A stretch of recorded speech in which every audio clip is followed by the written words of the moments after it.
Sebelum mulai pembelajaran, alangkah baiknya kita berdoa menurut kepercayaan kita masing-masing. Yuk berdoa, dimulai. Berdoa selesai. Oke, Ibu absen terlebih dahulu ya. Sepertinya masuk semua ya hari ini. Masuk. Oke, kalau masuk semua. Oke, sip, bagus. Nah, pada pertemuan kemarin ada yang masih ingat kita belajar tentang apa? Usaha dan energi. Usaha dan energi, bagus, pintar sekali Mbak Siti. Nah, hari ini kita akan melanjutkan dari materi usaha dan energi. Nanti kita hubungkan dengan materi gerak dan daya. Oke, pada hari ini untuk tujuan pembelajarannya, yang pertama kalian mampu yang namanya menjelaskan antara konsep gaya dan gerak. Kemudian dapat membedakan juga nih antara GLB dengan GLBB dalam kehidupan sehari-hari. Selanjutnya kalian juga diharapkan mampu menganalisis perubahan energi menjadi energi gerak pada aktivitas manusia, dan selanjutnya kalian diharapkan mampu menjelaskan peran kayak tulang, sendi, otot dalam sistem gerak manusia serta hubungannya dengan konsep gerak dan gaya. Sebelum masuk pembelajaran, mari simak video berikut. Nah, lihat videonya sedang apa? Berlari. Oke. Kemudian ini lagi apa? Ya, terus berlari lagi, kemudian diam lagi, seperti itu ya. Berarti di sini ada yang namanya proses bergerak. Oke.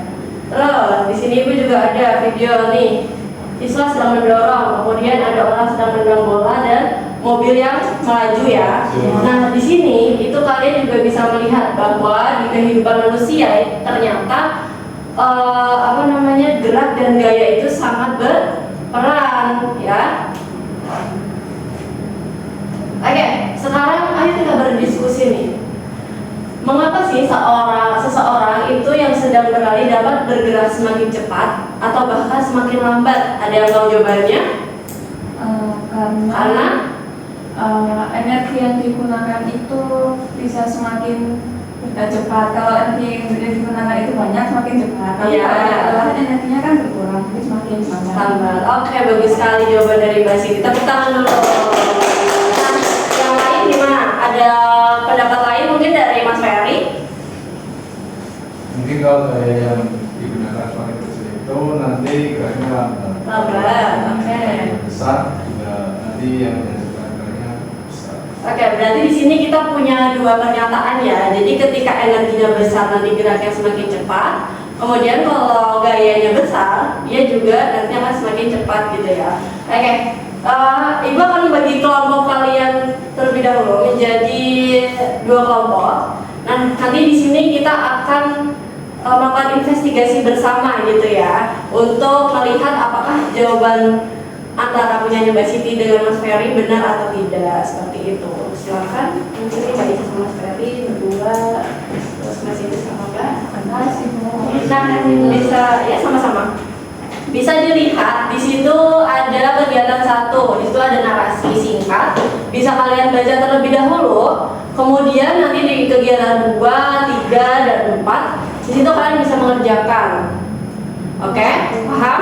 Oke, Ibu kasih waktu kalian 10 menit, cukup ya? Cukup. Oke, silakan bisa dimulai.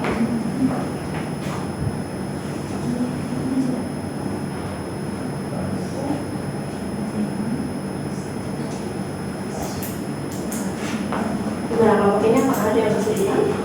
Belum ada. Aman ya?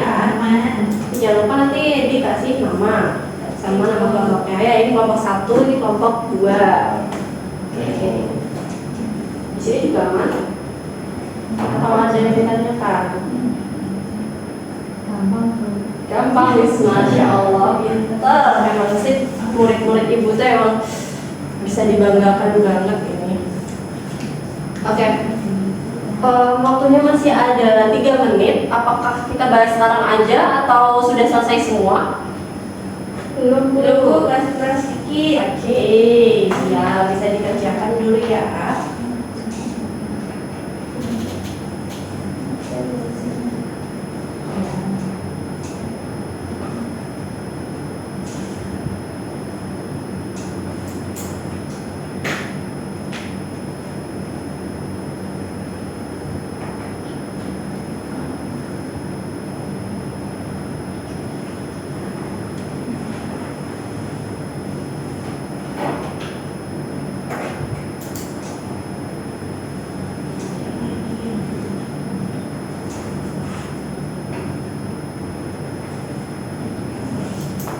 sudah? Sudah. Oke, kelompok 1 sudah, kelompok 2 sudah? Sudah. Sudah. Oke, sip. Nah, kita langsung bahas saja untuk kegiatan 2 ya. Kegiatan 1 sudah dibaca kan? Sudah. Oke, kegiatan 1 sudah dibaca. Sekarang kita langsung ke kegiatan 2. Silakan kegiatan 2 siapa yang mau membacakan? Saya Bu. Oke, silakan baca. Bisa dibacakan hasilnya tadi.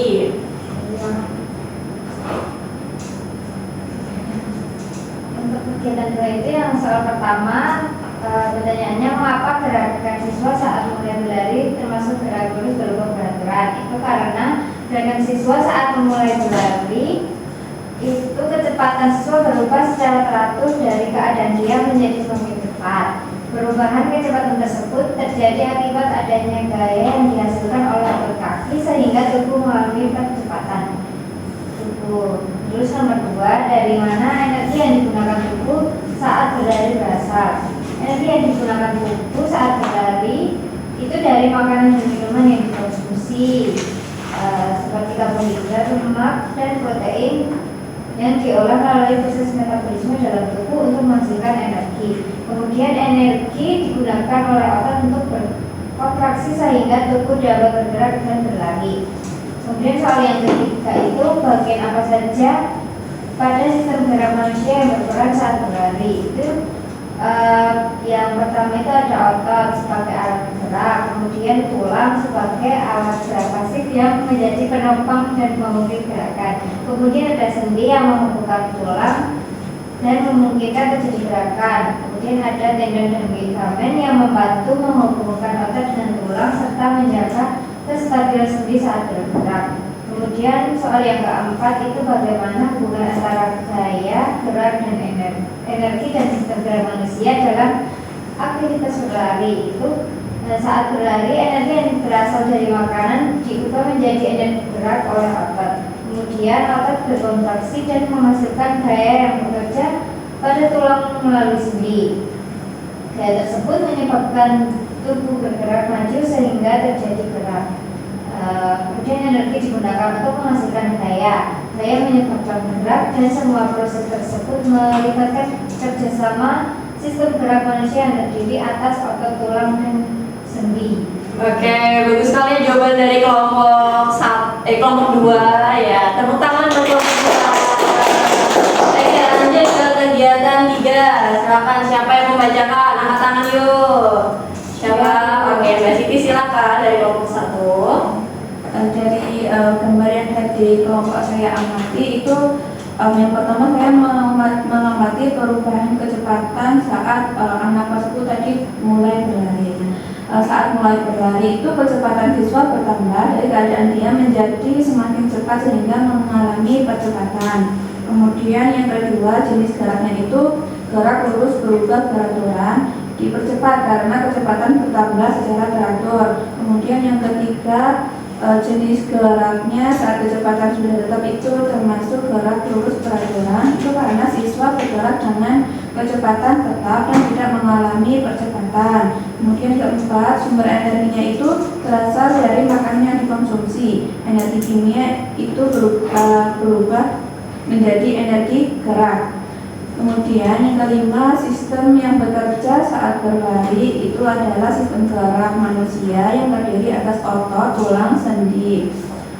Dan yang keenam, peristiwa saat siswa tiba-tiba berhenti itu tubuh akan cenderung masih terdorong ke depan karena adanya kelembaman atau inersia, yaitu kecenderungan benda mempertahankan keadaan geraknya.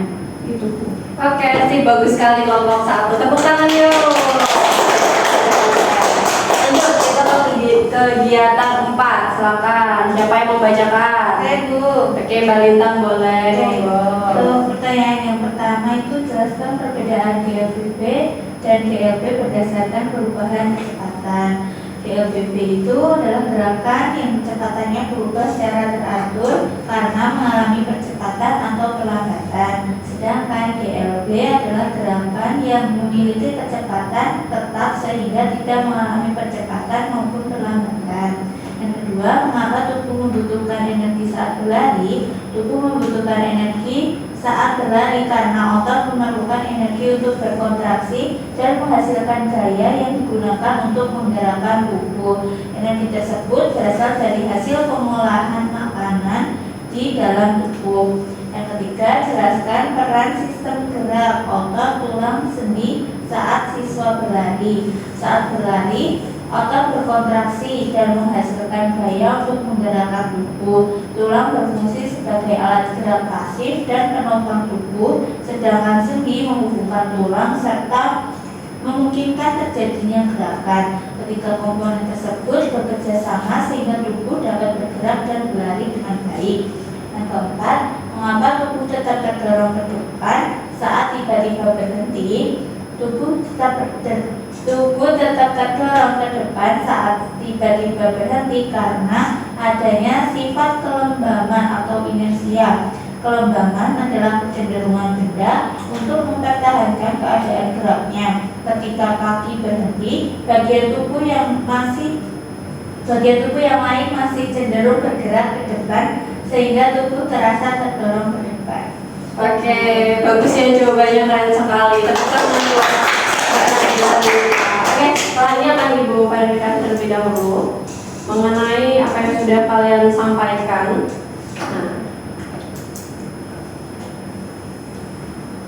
Nah, kita masuk ke konsep gaya. Jadi, gaya itu merupakan apa? Tarikan atau dorongan dia pada suatu benda sehingga benda itu dapat mengalami perubahan keadaannya. Terus perubahan tersebut itu dapat berupa benda diam jadi bergerak, benda bergerak jadi diam, kemudian benda dapat berubah arah, sama benda dapat berubah kecepatan atau bentuk. Itu ada contoh-contohnya yang sering kita alami sehari-hari.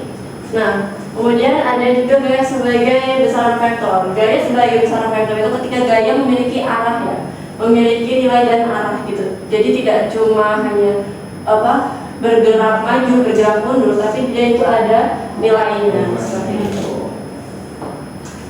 Selanjutnya mengenai resultan gaya. Resultan gaya itu merupakan gaya gabungan yang bekerja pada suatu benda. Jadi ketika ada benda seperti balok, di situ ada F1 dan F2, berarti gaya 1 dan gaya 2. Resultannya nanti itu F1 ditambah F2 gitu ya.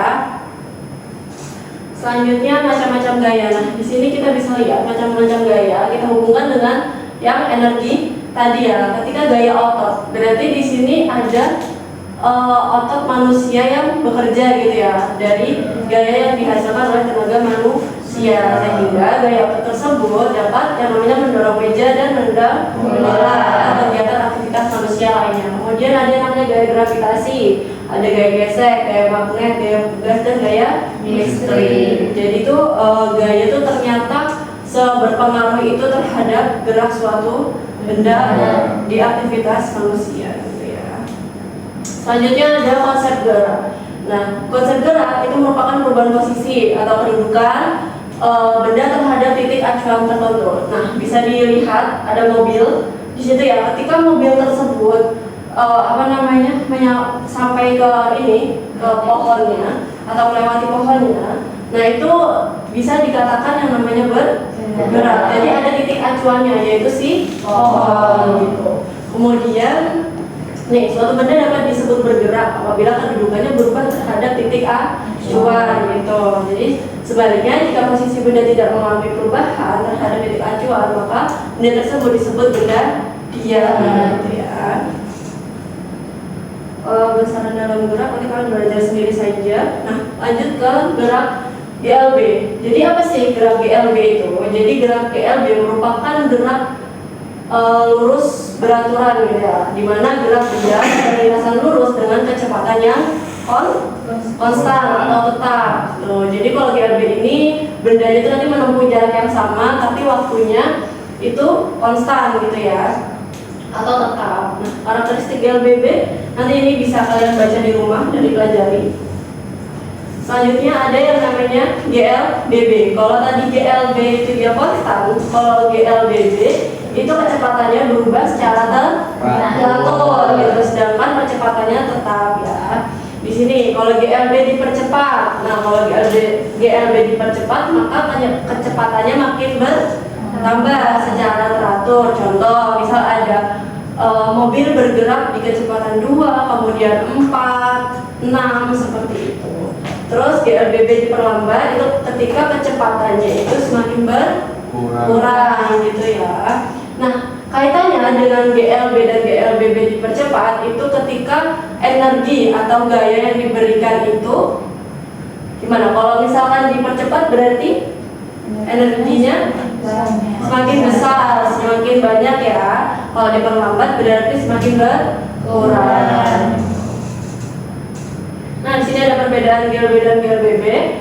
Tadi kecepatannya kalau GLB tetap, GLBB berubah, kemudian percepatan kalau GLB 0, GLBB tetap. Kalau jarak setiap sekonnya itu GLB sama, GLBB berbeda. Nah, di sini ada hubungan gaya dengan gerak benda. Jadi, gaya itu merupakan penyebab utama gerak benda. Semakin besar gaya yang bekerja, maka semakin besar perubahan yang terjadi. Gitu ya. Gaya dapat menyebabkan tadi yang kayak Ibu jelaskan, benda diam jadi bergerak, benda bergerak jadi diam atau berubah arah dan lain-lain. Seperti itu. Nah, selanjutnya hubungan gaya dan gerak dengan sistem gerak manusia. Sistem gerak manusia itu adalah sistem organ yang memungkinkan tubuh nih melakukan aktivitas seperti berjalan, berlari, menulis gitu ya. Ini aktivitas yang kita lakukan itu bekerja melalui keterpaduan antara rangka sendi dan otot. Makanya tadi ada yang namanya gaya otot. Nah, di sini otot menghasilkan gaya melalui kontraksi. Nah, nanti gaya tersebut itu akan menggerakkan tulang pada sendi sehingga terjadi pergerakan di tubuh gitu. Selanjutnya, di sini ada hubungan gaya dengan proses pembentukan energi, di mana gaya dan energi itu berhubungan sangat erat dengan anak. Di mana gaya yang menyebabkan gerak memerlukan energi sebagai sumbernya, gitu ya. Setiap gerakan yang kita lakukan itu ada energi ya, ada energi yang diperlukan. Nah, nanti energinya itu tidak diciptakan dari nol gitu loh. Nanti tetap bernilai gitu, tetapi diubah dari suatu bentuk ke bentuk yang lain. Misalnya kayak energi kimia yang nanti dapat menjadi energi gerak gitu, kayak energi cahaya yang nanti bisa juga menjadi energi listrik gitu. Nah, setelah kita mempelajari, adakah yang mau membacakan kesimpulan? Mas Ferry? Oke, sip Mas Ferry. Silakan bisa dibacakan kesimpulannya. Jadi, gaya itu merupakan dorongan ibu atau tarikan yang dapat menyebabkan beban gerak maupun bentuk. Jadi, sedangkan untuk GLBB itu adalah gerak lurus beraturan, dan juga kalau GLBB itu gerak lurus berubah beraturan. Konsep. Jadi kalau konsepnya itu gaya dan gerak tidak hanya berlaku pada benda sekitar kita, tapi juga berperan dalam sistem gerak manusia melalui kerja otot, tulang, serta berkaitan dengan proses perubahan energi yang memungkinkan terjadinya berbagai aktivitas kehidupan sehari-hari. Oke, terima kasih Mas Ferry. Tepuk tangan untuk Mas Ferry. Oke, betul ya. Jadi yang sudah Ibu jelaskan tadi bahwa setiap aktivitas kita yang bergerak maupun diam itu ada yang namanya peran gaya dan energi gitu ya. Jadi energi nanti dibutuhkan untuk menggerakkan atau untuk digunakan di kehidupan sehari-hari kita. Oke, terima kasih. Sekian pembelajaran dari Ibu. Gimana nih perasaan kalian setelah menerima pembelajaran dari Ibu seharian ini? Apakah seru? Senang? Bahagia? Ya, oke sih, bagus banget. Sebelumnya kita tepuk tangan dulu, kita apresiasi keren banget murid-murid Ibu, sip. Ibu harap kalian juga terus semangat ya menghadapi, karena sebentar lagi UAS. Jadi Ibu harapkan materi-materi yang telah Ibu berikan selama 1 semester ini bisa kalian ingat dan kalian pahami, seperti itu ya. Nah, untuk tugasnya karena minggu depan sudah UAS, Ibu minta kalian mengerjakan soal latihan yang terakhir itu ya, di halaman 98 sampai halaman 102. Nanti Ibu akan kasih ini apa namanya kunci jawabannya setelah kalian mengerjakan gitu. Baik, Bu. Tapi jangan nunggu jawaban dari ibu loh, kalian mengerjakan dulu ya. Baik, Bu. Oke, sip. Terima kasih Bu ucapkan ke kalian. Semoga lancar UASnya. Sekian, terima kasih pembelajaran dari Ibu. Wassalamualaikum warahmatullahi wabarakatuh. Waalaikumsalam warahmatullahi